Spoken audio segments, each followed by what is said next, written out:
Hey, welcome to Graphic Policy Television, GPTV. It's Wednesday. That means it's new comic book day, whether or not digital, physical, new comics all throughout the country and the world, and yeah, it's the best day of the week if you're a comic book fan. Marvel's hooked us up with one of their trades coming out. It's the Astonishing Ant-Man, Trial of the Ant-Man, the volume 3 of the latest series of this character that's been in, the spotlight recently thanks to a movie. This volume collects issues 10 through 13, plus Guardians Team Up number 7. It's by Nick Spencer, Ramon, Rosanas, Brent, Schoonover, and Jordan Boyd, and Will Quintana. Now, Nick Spencer, really solid writer when it's comedic and crime. His writing on The Fix, Superior Foes of Spider-Man, is absolutely fantastic. And that's kind of the storyline we've got going on with the Astonishing Ant-Man here. Scott Lang is attempting to go legit. He started up a business. There is an app that's out there that allows people to hire supervillains as henchmen. His daughter has decided to put on a super suit, and there's this great comedic timing throughout the series.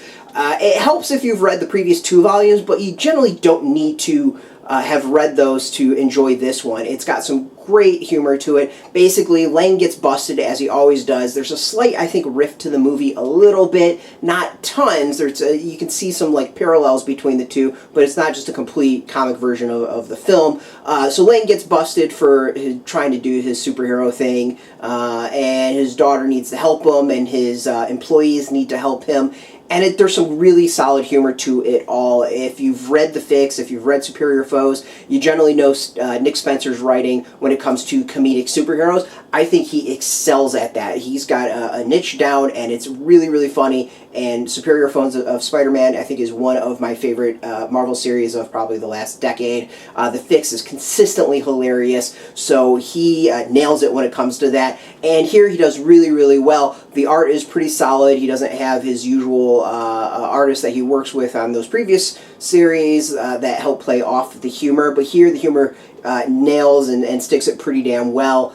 You can kind of see a lot of that in the way the art is laid out, some of the way the characters are interacting with each other, so the art does help the writing. Basically, this is a comedic superhero story. Enough said. There's really not much more to describe in that. It's really entertaining. I've enjoyed it, and exactly that. If you've read Superior Foes, if you read The Fix, you'll know what Nick Spencer's writing is like when it comes to that.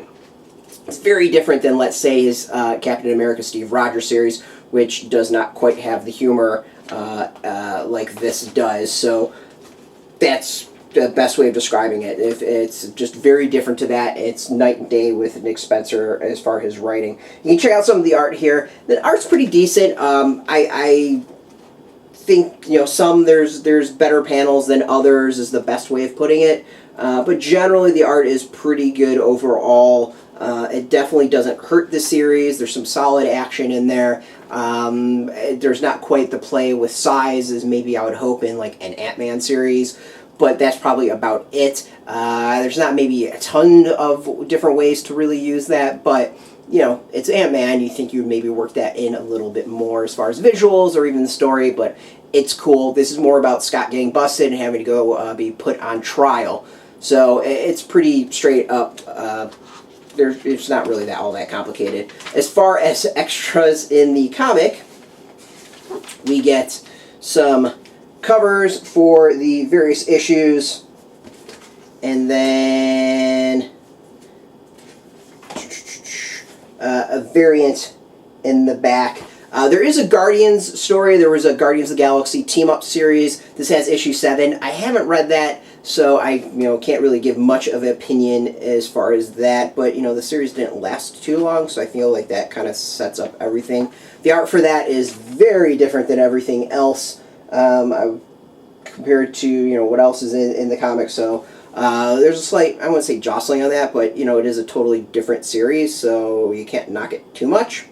And the writers for that are actually Nick Giovanti and Paul Scheer, as opposed to Nick Spencer. So we get a little bit of a different team when it comes to that. A little bit filler because this doesn't have tons of issues. It would be only 10 through 13, so they needed to fill it up, and they threw that in as well. So it's $15.99. You get 5 issues, so it's not that bad of a price. You know, it's probably a little bit cheaper than the issue separately, so you save like $1 or $2 somewhere around there. It's not a huge deal, but if you can get it online, then you can probably find it for much better of a price than $15.99. Overall, my review, I think, is really simple. If you like comedic superhero stories, this is pretty good. You don't need to read the previous 2 volumes. It does help, and you might enjoy it a little bit more, but on its own, you can read it, you can enjoy it. It explains everything. I think that's maybe my one issue I have with the trade, is that Spencer tends to recap what's been going on in previous issues in the first like page or 2 of the new issue. So you'll finish an issue and then you'll feel like you're kind of getting like the 30-second recap